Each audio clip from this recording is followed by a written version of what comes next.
Now everybody gets quiet. It's like the first day of class. So, hello everyone, and welcome to the White House. And we are honored to have you here for this administration's first Jewish American Heritage Month reception.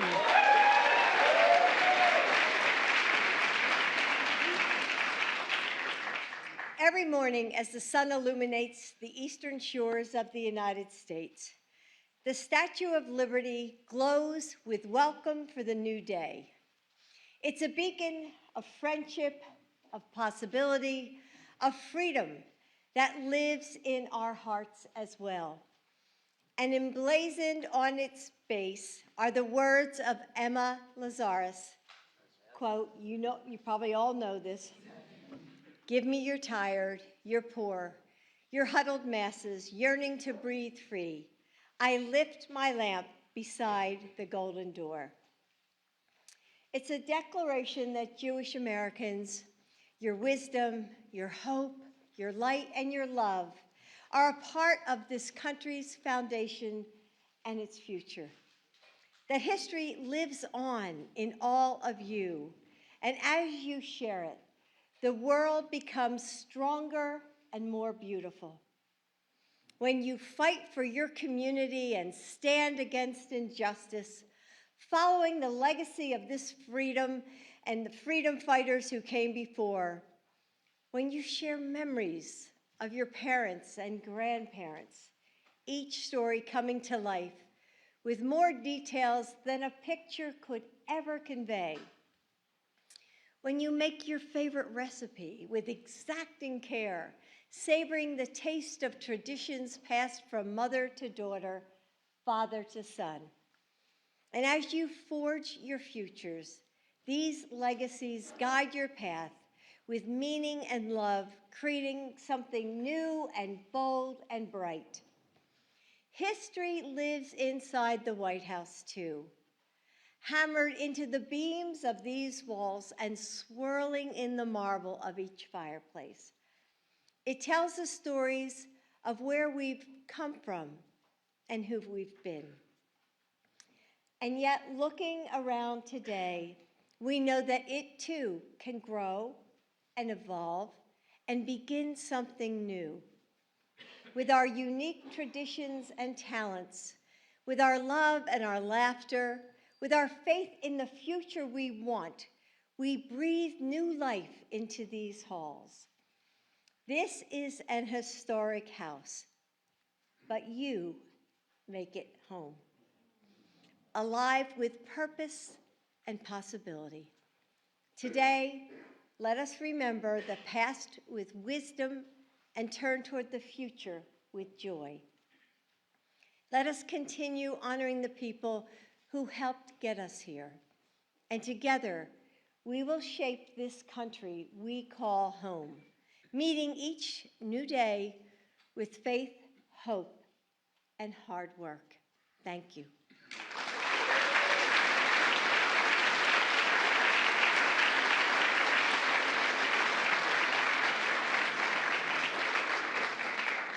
And now we have a special performance by the stars of Parade on Broadway, Ben Platt and Michaela Diamond.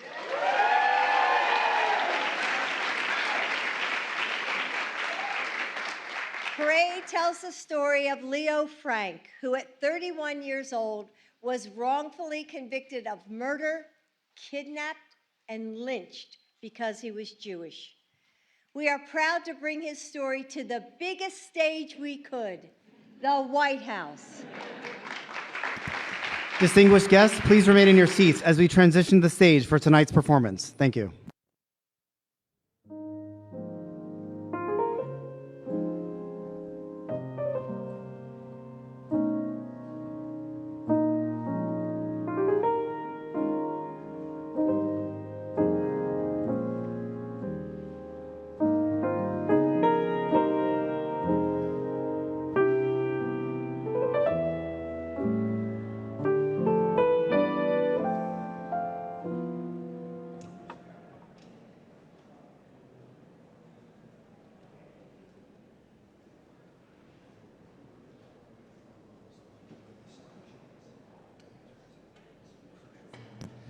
Distinguished guests, please welcome the stars of Broadway's critically acclaimed musical Parade, Tony nominees Ben Platt and Michaela Diamond, accompanied by the show's composer, Jason Robert Brown.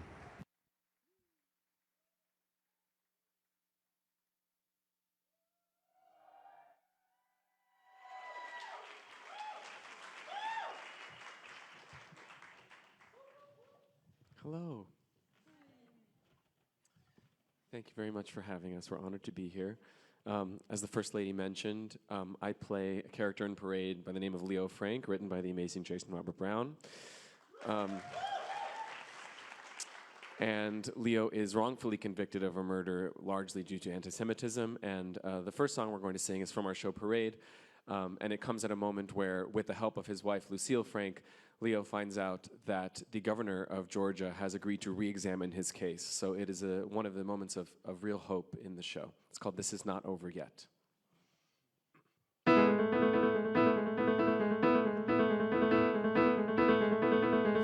It means cancel all your parties, forget your big parade. It means the crowds will not be cheering, so despite what you've been hearing, you can lay down your spade. It means my mother can stop crying, my rabbi's eulogy can wait. It means the Dorsey can stop beaming, and my cousin can stop dreaming of his portion of my estate. It means, no, this isn't over.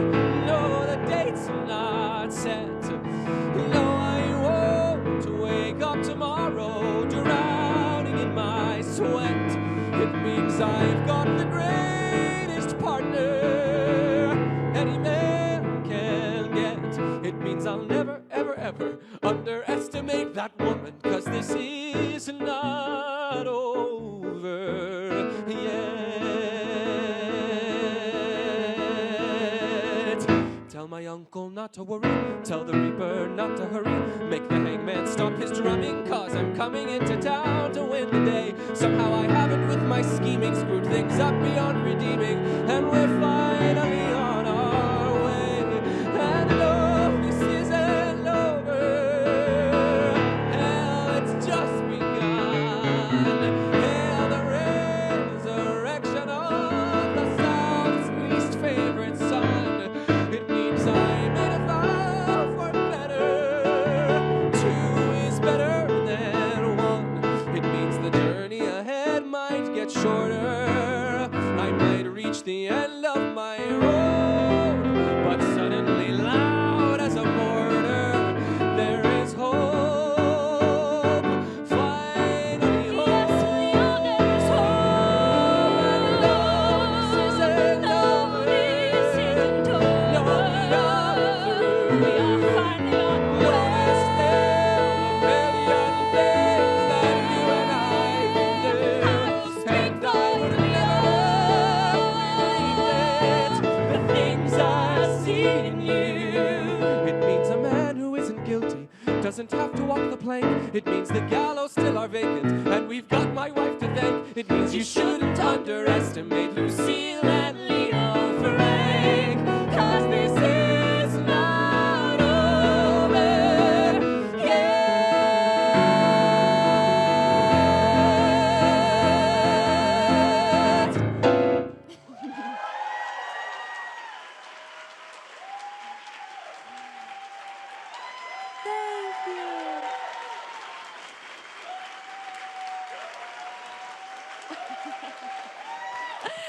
Thank you. Thank you, thank you. This next song is towards the end of the show, and they're kind of at the height of their trauma, and Leo and Lucille finally see one another and feel their kind of love for each other. And when speaking is no longer enough, they sing this song.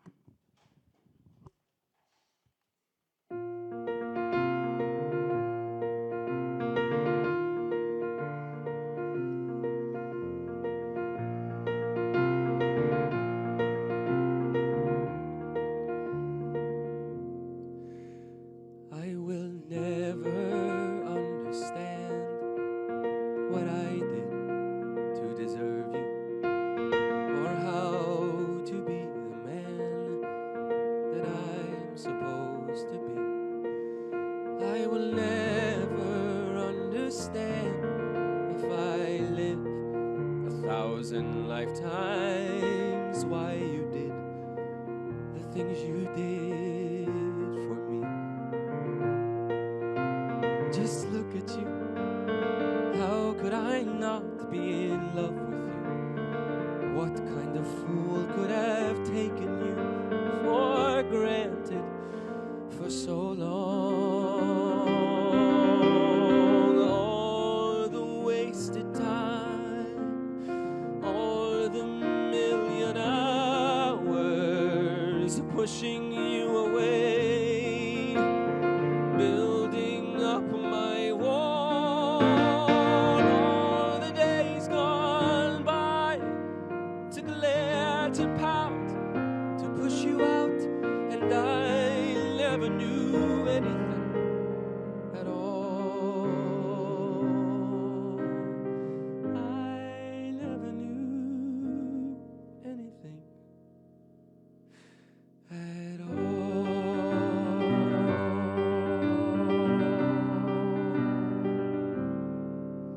I will never understand how all the world misjudged you when I have always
Thank you so much for coming to the White House and for sharing really your passion and really a piece of history with us. So I appreciate your coming. We all love that you were here. Thank you. Thank you so much. And now you have to run and go back to New York, right? That's right. Yeah. We have an 8 o'clock show. Oh my God. Isn't that amazing? Well, thank you. Thank you for having us. Oh,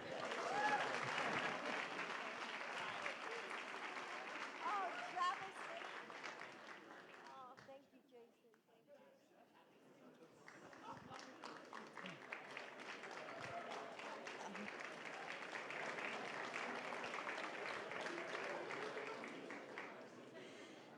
I love how he offered her some of his water when he was up here.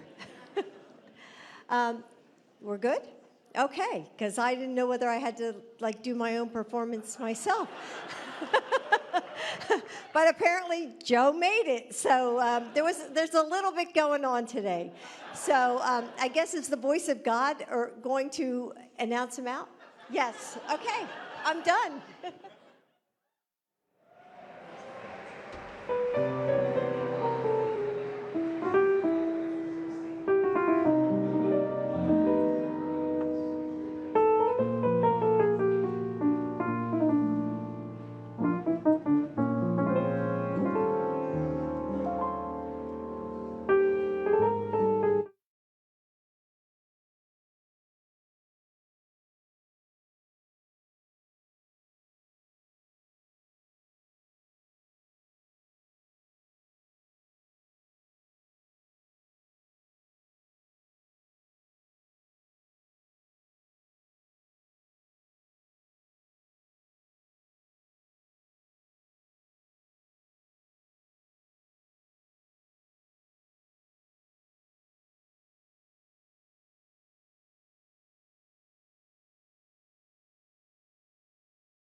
Distinguished guests, the President of the United States, accompanied by the Vice President of the United States.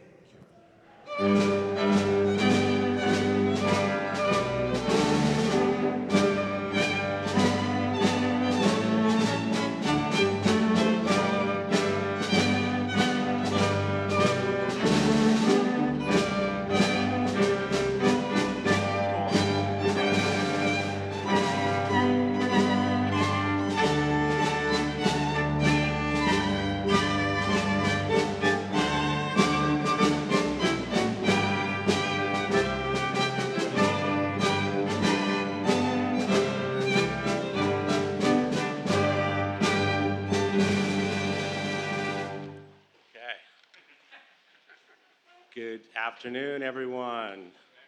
President Biden, First Lady Dr. Jill Biden, my wife, Kamala Harris, the Vice President. Hello, Vice President.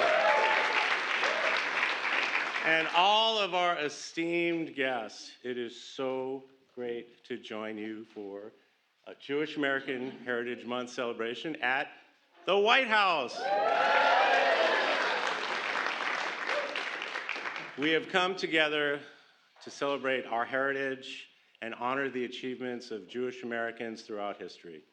And that history goes all the way back to our founding, when Jewish American patriots fought to help secure independence, and later helped save our union during the Civil War, and have fought so valiantly in all subsequent wars. And throughout the eras, there have been outstanding Jewish Americans who have achieved so much in their fields. Legendary activists, artists, entertainers, athletes, business people, those in politics, and so many more. And we especially paid tribute to all of those who struggled and persevered and who fought for equality, for justice, for fairness, so that all of us could be here today. And I look around this room, I see a lot of friends, but I also see so many leaders that are continuing this fight for justice, for equality. I see educators, my fellow lawyers, artists, chefs, community leaders, advocates, leaders in our military, leaders in our government, Jewish Americans achieving at the highest levels of success. And how proud our ancestors would be.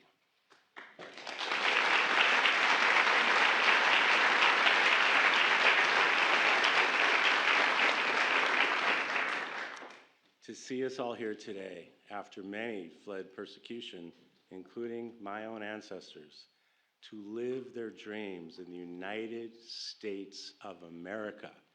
And that is what makes America special. That is the promise of America.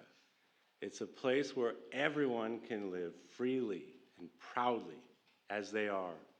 But now it's up to us in our time, right now, to build on that legacy. Because right now, we are experiencing a marked rise in anti-Semitism, not only in our country, but throughout the world. And it's unfortunately part of an overall epidemic of hate. But I know that I'm doing everything I can to fight back.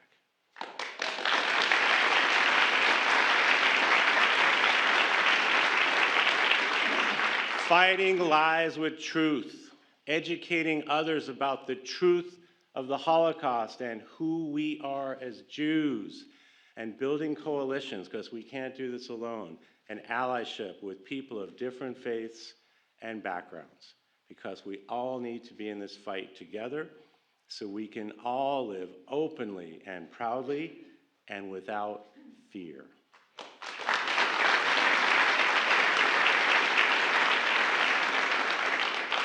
And there's no one who is fighting harder to push back against hatred and bigotry and to unite our country than President Biden and Vice President Harris.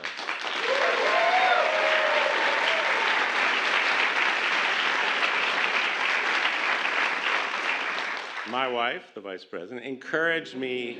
She did. She encouraged me to lean into this fight.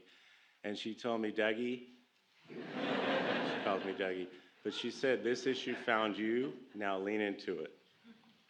And right before I left for my trip to Poland and Germany, in part to recognize International Holocaust Remembrance Day, this man right here, President Biden, pulled me into the Oval Office. And he told me how important the fight against anti-Semitism was to him. And Mr. President, I'll never forget how you shared your personal memories and stories with me about how you visited Dachau concentration camp, how important it was to go with your own children and grandchildren. And you told me about your father, how he felt, the anger he had about what was going on, and how the Allies had not bombed the train tracks leading to the concentration camps. So I took that with me to Europe, and I'll be forever grateful. And I'm so grateful that we have a president and a vice president who are tireless advocates for our Jewish community.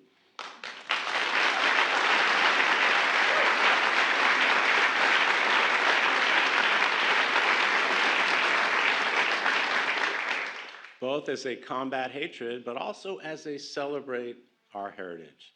So please join me in welcoming the President of the United States, Joe Biden.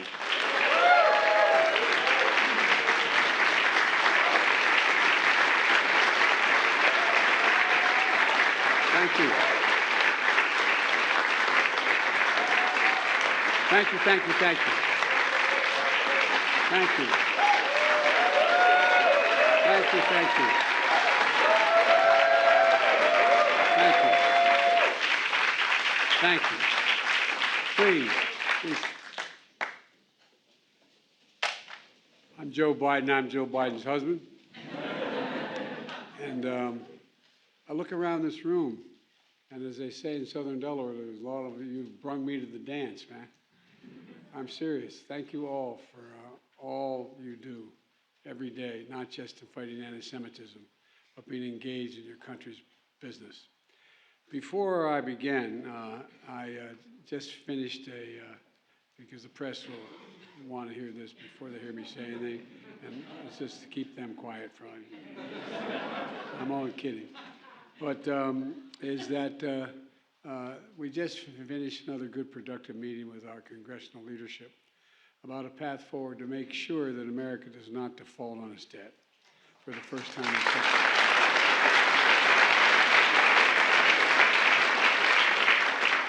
There's still work to do, but I made it clear to the Speaker and others that we'll speak regularly over the next several days, and the staff's going to continue meeting daily to make sure we do not default. I'm scheduled to travel tomorrow to the G7 summit in Japan, and America's role in the world is vital, especially right now as we work together with other countries to support Ukraine and take on all the challenges that demand international cooperation, from tackling climate change to strengthening the global economy. And the nature of the presidency is addressing many of the critical matters all at once, so I'm confident we're going to continue to make progress toward avoiding default and fulfilling America's responsibility as a leader on the world stage. However, I'm cutting my trip short. I'm postponing the Australia portion of the trip and my stop in Papua New Guinea in order to be back for the final negotiations with congressional leaders. And I spoke today with Prime Minister Albanese of Australia and a short time ago and let him know what was going on. There was an overwhelming consensus, I think, in today's meeting, the congressional leaders, that defaulting on the debt is simply not an option. Our economy would fall into recession. It would devastate retirement accounts, increase borrowing costs, and according to Moody's, nearly 8 million Americans would lose their jobs, and our international reputation would be damaged in the extreme if we were to let that happen. It's disappointing that our discussions in the congressional Republicans have not been willing to discuss raising revenues, but the policy differences between the parties should not stop Congress from avoiding default. I made clear again today's meeting that default is not an option. America pays its debts, pays its bills, and there will be plenty of time to debate the policy differences. But the country we've never defaulted on our debt, and we never will. Now,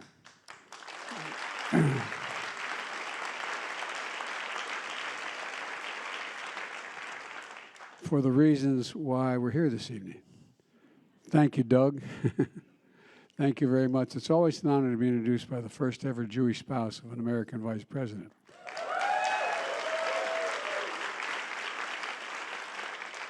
Kamala's here as well. She was at these meetings with me as well. And it's always great to be with Representative Debbie Wasserman Schultz. Where are you, Debbie? There you go. Who many call the mother of the Jewish American Heritage Month. You're too young, Mom, for working for nearly 2 decades to make it a reality. And I also want to thank our special guest, Michelle, who ensured that today is both a delicious and a glatt kosher. Where I don't know where the chef is. There you are. Well, stand up, man.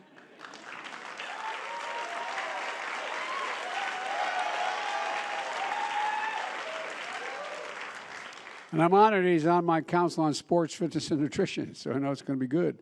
And finally, I want to thank all of you for joining us as we celebrate Jewish Americans whose values, culture, and contributions have shaped who we are as a nation, and that's not hyperbole. Over generations, the story of resilience, hope, faith of the Jewish people, and the adversity, prejudice, and persecution, and the promise of a better tomorrow has inspired people everywhere around the world. Back in 1600, even before the founding of the American small band of 23 Jews, Jewish refugees fleeing persecution abroad, sailed to the port of modern-day New York City. They came seeking religious freedom, helping define one of the bedrock principles on which this nation was built. And in the years since, Jewish artists, entertainers, and poets like Emma Lazarus, who Jill mentioned, helped us define America's vision of liberty for millions of people who came to our shores. Jewish suffragettes and advocates who fought for women's rights, voting rights, workers' rights. Jewish activists who marched, petitioned, and boarded buses to demand civil rights for all. Jewish scientists, doctors, and who led the scientific breakthroughs in science and medicine. And across the public service, Jewish Americans have proudly served the nation in uniform, in elected office, in embassies, in civil service, and our nation's highest courts. And fearless American journalists like Evan, who's being held, the Wall Street Journal being held in the shed because he shed some light on the darkness in Russia. My administration working every day for Evan's release, along with Paul Whelan, who's also been wrongfully detained in Russia.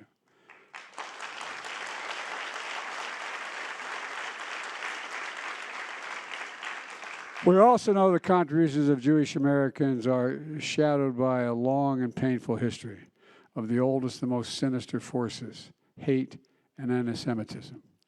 Like the story of Leo Frank you just heard from our performers on Broadway in the show Parade, I thank them for telling the truth about what happened so we cannot be buried or erased. It matters that the truth be made public. My dad first taught me about the horrors of the Shoah at our family dinner table. Our dinner table is a place you got together to have conversation and incidentally eat. And my dad talked about how outraged he was about why we didn't bomb the railroad tracks into the concentration camps, why we didn't let the ship in with the Jews, just go on and on. And he talked about the need to make sure every generation understood. And since then, I've taken my children, every child when they turned 14, I put them on a plane, the first trip they've ever taken abroad. We fly directly to Dachau because I want them to see. I want them to see how no one could pretend they didn't know. How you walk through that gate, and all my colleagues have through that gate. Walk through that gate, and you see along the fence line of the entire area, beautiful homes with beautiful roofs and windows. And I mean, and the idea they didn't know what was going on there is just bizarre. And so they wanted them to bear witness to the perils of indifference. I was reminded of the importance of that remembrance when I visited Israel again last year. I've been there many, many times, where I met 2 Holocaust survivors at Yad Vashem. You know, and there I reaffirmed America's unshakable commitment to Israel's security and its right to exist as an independent Jewish state. A commitment I reaffirm today as rockets are launched indiscriminately into Israel from the terrorists in Gaza, forcing terrified families to hide with their children in bunkers to seek safety. My support for Israel's security remains long-standing and unwavering, including the right of Israel to defend itself against attacks. And I'm proud. I'm proud of our support and my colleagues that are here today as well for Israel's Iron Dome, which has intercepted thousands of rockets and saved countless lives in Israel.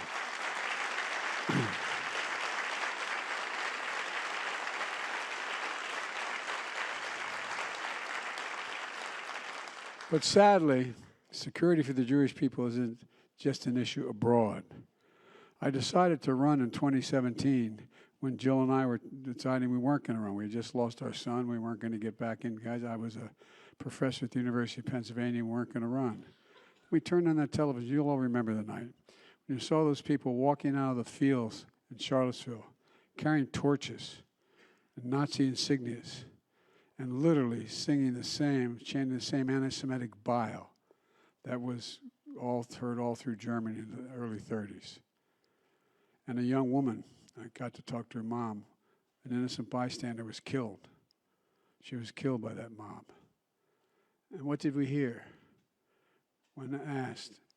We heard, quote, there were very fine people on both sides. That was the response that we got when asked about what the person thought. That's when I knew we had to stay engaged in the work of our time. Hate never goes away. I came out of the civil rights movement. I used to think you could defeat it. You could defeat hate, wipe it out, but you can't. It just hides under the rocks until someone breathes oxygen under those rocks, and it comes roaring back out. In the past several years, have been given too much oxygen. You know, the reports have shown that anti-Semitic incidents are at a record high. This is hard to believe, at a record high in our history, at a record high in the United States of America. Violent attacks on synagogues and Jewish businesses, Jewish institutions under armed guards, Jews wearing religious attire beaten on the street, Jewish students harassed and excluded on college campuses, swastikas on cars in cemeteries and in schools, anti-Semitic flyers in driveways and banners on bridges, anti-Semitic conspiracy theories rampant online. It's unconscionable. It's almost unbelievable. It's despicable. These acts are a threat to other minority communities as well. But more importantly, it's just literally a stain on the soul of America. We have to be clear. That expression is true. Silence is complicity. Silence is complicity. We can't remain silent. I will not remain silent, nor will any of you. Under my presidency, we're going to continue to condemn and combat anti-Semitism at every turn. That's why I signed the bipartisan COVID-19 Hate Crimes Act to help law enforcement better address these hate crimes. Appointed America's first ambassador-level special envoy to monitor and combat anti-Semitism, Deborah. Is Deborah here? Yeah. Deborah Lipschitz. Thank you. She's worked closely with the second gentleman, who's leading voice on this issue as well. I convened the first of its kind White House summit on combating hate-fueled violence. And the Department of Justice and the Attorney General here has made prosecuting hate crimes a top priority, and the Attorney General is going to stick with that as long as he's there. We're also helped secure the largest increase in federal funding ever for the physical security of nonprofits, including synagogues, Jewish community centers, Jewish day schools, because nobody should have to fear going to a religious school or in a school or walking down a street with symbols of your faith. But that's not all. We'll soon be releasing the first ever U.S. national strategy to counter anti-Semitism. This strategy reflects input from over 1,000 Jewish community members and other stakeholders, including Jews from diverse backgrounds and all denominations.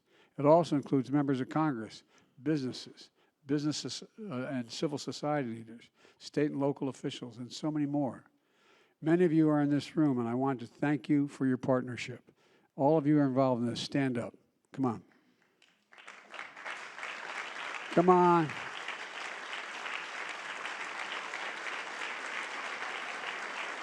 You're being too humble.